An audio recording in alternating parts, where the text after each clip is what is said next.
Good morning, my dear guys. ଆଜି ଆମମାନେ ଗୁପ୍ତ ଯୁଗର ଆମମାନେ ଦେଖିବା ଯେ ବିଜ୍ଞାନ ଏବଂ ବୈଷୟିକ ବିଦ୍ୟାରେ ଗୁପ୍ତ ଯୁଗ କିପରି ଉନ୍ନତି ସାଧନ କରିଥିଲା ତାହା ଆମମାନେ ଆଲୋଚନା କରିବା। ଆମମାନେ ଗୁପ୍ତ ଯୁଗର କୁ କାହିଁକି ସୁବର୍ଣ୍ଣ ଯୁଗ ବୋଲି କୁହାଯାଏ ତାହା ଆମେ ଆଲୋଚନା କରୁଅଛୁ। ବିଶେଷ କରି ସାହିତ୍ୟ କ୍ଷେତ୍ରରେ, ସ୍ଥାପତ୍ୟ, ଭାସ୍କର୍ଯ୍ୟ କ୍ଷେତ୍ରରେ, ବିଜ୍ଞାନ ଏବଂ ବୈଷୟିକ ବିଦ୍ୟା କ୍ଷେତ୍ରରେ ଗୁପ୍ତ ଯୁଗ ବିଶେଷ ଉନ୍ନତି ସାଧନ କରିଥିବାରୁ ଏହାକୁ ଭାରତ ଇତିହାସରେ ସୁବର୍ଣ୍ଣ ଯୁଗ ବୋଲି କୁହାଯାଏ। ତେବେ ଆମମାନେ ଦେଖିବା ଯେ ଗୁପ୍ତ ଯୁଗର ଭେଷଜ ବିଜ୍ଞାନରେ ଭାଗବତ ଜଣେ ଅସାଧାରଣ ବ୍ୟକ୍ତିତ୍ୱ ଥିଲେ, ଆଉ ସେ ଅଷ୍ଟାଙ୍ଗ ସଂଗ୍ରହ ରଚନା କରିଥିଲେ। ଭେଷଜ ବିଜ୍ଞାନରେ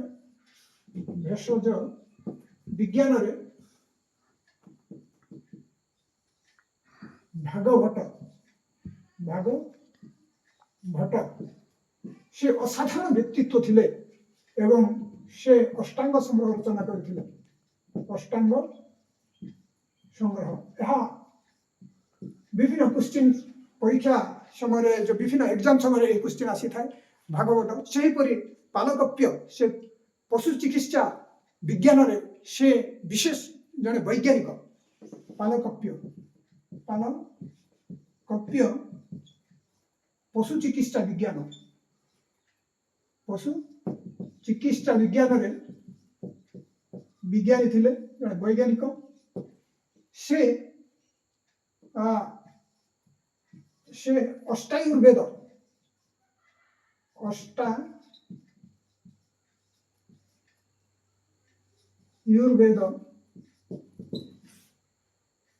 ରଚନା କରିଥିଲେ। ଓକେ, ସେ କ'ଣ କରିଥିଲେ? ଅଷ୍ଟାୟୁର୍ବେଦ ରଚନା କରିଥିଲେ। ପାଲକପ୍ୟ ଏ ଜଣେ ବୈଜ୍ଞାନିକ। ଅଷ୍ଟାୟୁର୍ବେଦ ଆକୁ ମଧ୍ୟ ଆମେ ଲେଖିବା, ଆକୁ କହିପାରିବା ହସ୍ତାୟୁର୍ବେଦ ମଧ୍ୟ କହିପାରିବା। ହସ୍ତାୟୁର୍ବେଦ। ଓକେ, ପାଲକପ୍ୟ ହସ୍ତାୟୁର୍ବେଦ ସେ ରଚନା କରିଥିଲେ ପଶୁ ଚିକିତ୍ସା ବିଜ୍ଞାନ। ଓକେ, ସେହିପରି ଆମେ ଦେଖିବା ସେହି ସମୟରେ ବରାହ ମିହିର, ବ୍ରହ୍ମଗୁପ୍ତ, ଆର୍ଯ୍ୟଭଟ୍ଟ ଏମାନେ ଜ୍ୟୋତିଷ ବିଜ୍ଞାନ ଏବଂ ଗଣିତରେ ସେମାନେ କ'ଣ କରିଥିଲେ? ପାରଙ୍ଗମତା ଲାଭ କରିଥିଲେ। ଓକେ, କ'ଣ? ବ୍ରହ୍ମଗୁପ୍ତ, ଆର୍ଯ୍ୟଭଟ୍ଟ ଏବଂ ବରାହ ମିହିର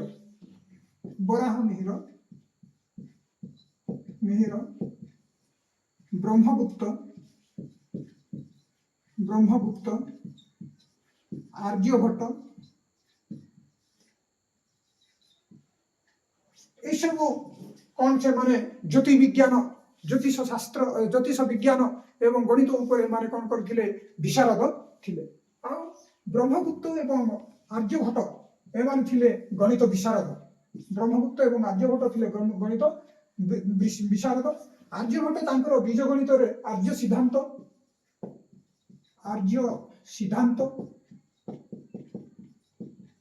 ସୂର୍ଯ୍ୟ ସିଦ୍ଧାନ୍ତ ଏବଂ ଆର୍ଯ୍ୟଭଟ୍ଟିୟମ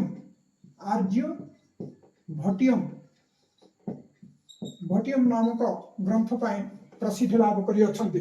ଆଉ ଆର୍ଯ୍ୟଭଟ୍ଟ ସେ କ'ଣ କରିଛନ୍ତି ଯେ ସେହି ସମୟରେ ମାନେ କିପରି ଦିନ ରାତି ଦିବାରାତ୍ର କିପରି ହୁଏ, ପୃଥିବୀ କିପରି ନିଜର ମେରୁଦଣ୍ଡ ଚାରିପାର୍ଶ୍ୱରେ କ'ଣ ହେଉଛି ଘୂର୍ଣ୍ଣାୟମାନ ହେଉଅଛି ଏବଂ ଚନ୍ଦ୍ରଗ୍ରହଣ ସୂର୍ଯ୍ୟପରାଗ କିପରି ହେଉଛି ତାହା ସେ ସବୁ ଆବିଷ୍କାର କରିଥିଲେ। ତେଣୁ ତାଙ୍କୁ ଭାରତର ନ୍ୟୁଟନ ବୋଲି ମଧ୍ୟ କ'ଣ ଆଖ୍ୟା ଦିଆଯାଏ ବା କୁହାଯାଏ। ସେହିପରି ବ୍ରହ୍ମଗୁପ୍ତ ସେ ମାନେ କ'ଣ ରଚନା କରିଥିଲେ? ବୃହତ୍ ସଂହିତା, ବୃହତ୍ ଜାତକ, ଲଘୁ ଜାତକ ଇତ୍ୟାଦି ରଚନା କରିଥିଲେ।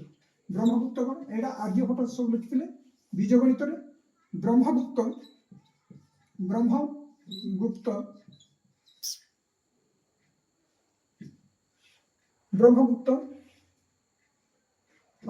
ସେ ଲେଖିଥିଲେ ବ୍ରହ୍ମଗୁପ୍ତ ବୃହତ୍ ସଂହିତା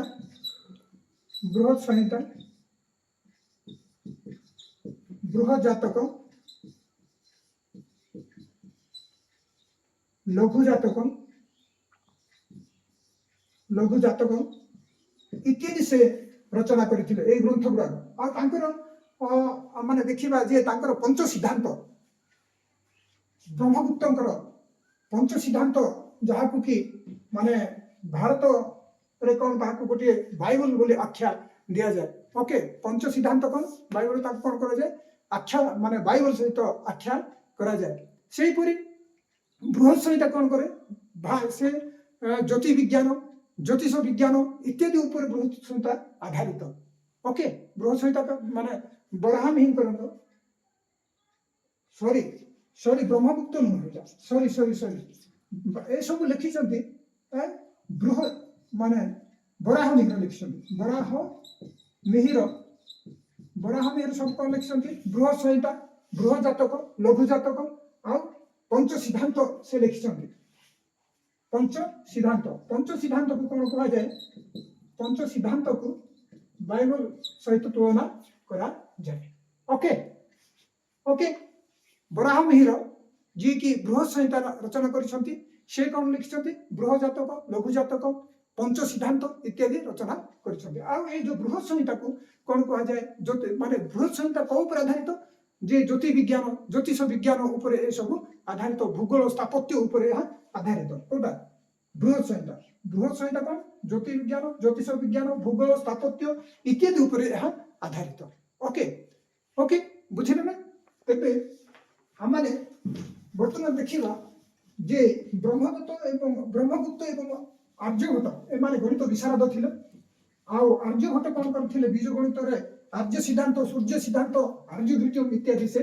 कौन रचना करथिले एवं ता सहित से पृथ्वी निजर मेरुदंड चारिपटे किपरि से घूर्णयमान करूछि एवं ता सहित दिवारात्र किपरि होछि सूर्य पराग चंद्रग्रहण किपरि होछि ता सब से कौन करथिले आविष्कार करथिले तेणु एही सब पई तांको कौन कहा जाए माने भारत रे न्यूटन बोली मध्य ताकू कहा जाए तेबे माने देखिबा वर्तमान वैश्विक विद्या ऊपर देखिबा वैश्विक विद्या क्षेत्र रे मध्य यह विशेष उन्नति लाभ करथिला सेही समय गुप्त युग रे माने विशेष उन्नति साधन करथिला आमे भागलपुर जिल्लार माने सुल्तानगंज थारे बुद्ध मूर्ति देखिबा भागलपुर जिल्लार सुल्तानगंज ठारे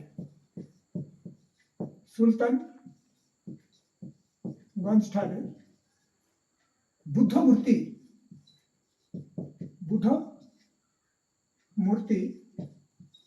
2.25 मीटर उच्चता विशिष्ट यही बुद्ध मूर्ति तंबारे तैयारी यार वजन प्राय 1 टन रु अधिक हम 1 टन रु अधिक हम जो भागलपुर जिलार सुल्तानगंज ठारे जो बुद्ध मूर्ति अच्छी जार अर्थ माने जार उच्चता 2.2 मीटर रु अधिक हम एवं जहाँ पूरा विशुद्ध तंबारे तैयारी जहाँ ओजन 1 टन रु अधिक ताहा सेही समय वैश्विक विद्या बा धातु विद्या ऊपर कौन पारंगमता को सूचाए ओके सेही परि हम माने देखिबा जे कुमारगुप्तଙ୍କ द्वारा निर्मित जो दिल्ली रो मेहरुल ठारे जो निर्माण करा जायछि जो लौह स्तंभ जहार प्राय 84 मीटर उच्चता विशिष्ट लौह स्तंभ कुमारगुप्तଙ୍କ द्वारा निर्मित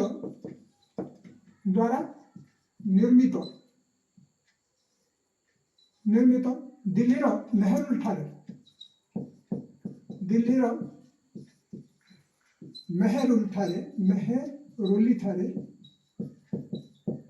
जो लौह स्तंभ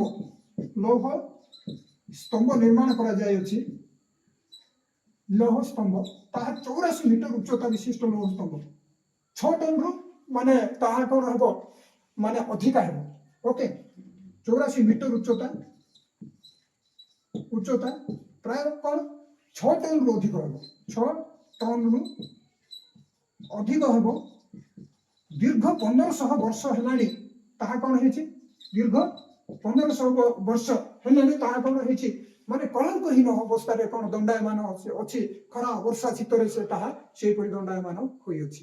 ତେବେ ଏସବୁ କ'ଣ ସେମାନଙ୍କର ଧାତୁ ବିଦ୍ୟାର ପାରଙ୍ଗମତାକୁ ସୂଚାଏ। ଓକେ, ସେହିପରି ନାଳନ୍ଦାରେ ଗୋଟିଏ ଆମେ ବୁଦ୍ଧ ମୂର୍ତ୍ତି ଦେଖୁଛୁ, ଯାହାକି ତମ୍ବାରେ ତିଆରି, ତାହା ମଧ୍ୟ ଗୋଟେ 24 ମିଟର ଉଚ୍ଚ ବିଶିଷ୍ଟ ନାଳନ୍ଦାରେ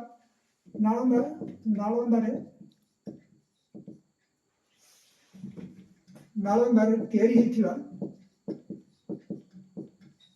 24 ମିଟର ଉଚ୍ଚ 24 ମିଟର ଉଚ୍ଚତା ବୁଦ୍ଧ ମୂର୍ତ୍ତି।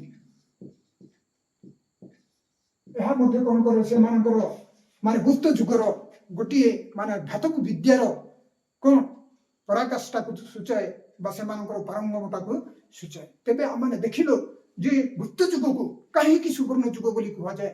ଏହା କଳା, ସ୍ଥାପତ୍ୟ, ଭାସ୍କର୍ଯ୍ୟ, ଏହିପରିକି ବିଜ୍ଞାନ ଏବଂ ବୈଷୟିକ ବିଦ୍ୟାରେ ଚରମ ସୀମାରେ ସେ ଉନ୍ନତି ଲାଭ କରିଥିବାକୁ ଗୁପ୍ତ ଯୁଗକୁ କ'ଣ କୁହାଯାଏ, ସୁବର୍ଣ୍ଣ ଯୁଗ ବୋଲି କୁହାଯାଏ। ଭାରତ ଇତିହାସରେ ଏହାକୁ ସୁବର୍ଣ୍ଣ ଯୁଗ ବୋଲି କୁହାଯାଏ। ଡିୟର ମାଇ ଷ୍ଟୁଡେଣ୍ଟସ୍, ଏହାକୁ ତୁମେ ମାନେ କ'ଣ କରିବ, ଏସବୁ ଦେଖିବ ଯେଉଁଗୁଡ଼ାକ ଆମମାନଙ୍କର ବିଭିନ୍ନ ପରୀକ୍ଷାରେ, ଇଣ୍ଟରଭ୍ୟୁ ଗୁଡ଼ିକରେ, ଏକ୍ଜାମ ଗୁଡ଼ିକରେ ଏହି ପ୍ରଶ୍ନ ଆସିଥାଏ, ସେହି ଅନୁସାରେ ପ୍ରସ୍ତୁତ ହେବ। Thank you very much for your watching. In the next class we shall discuss the rest of the things.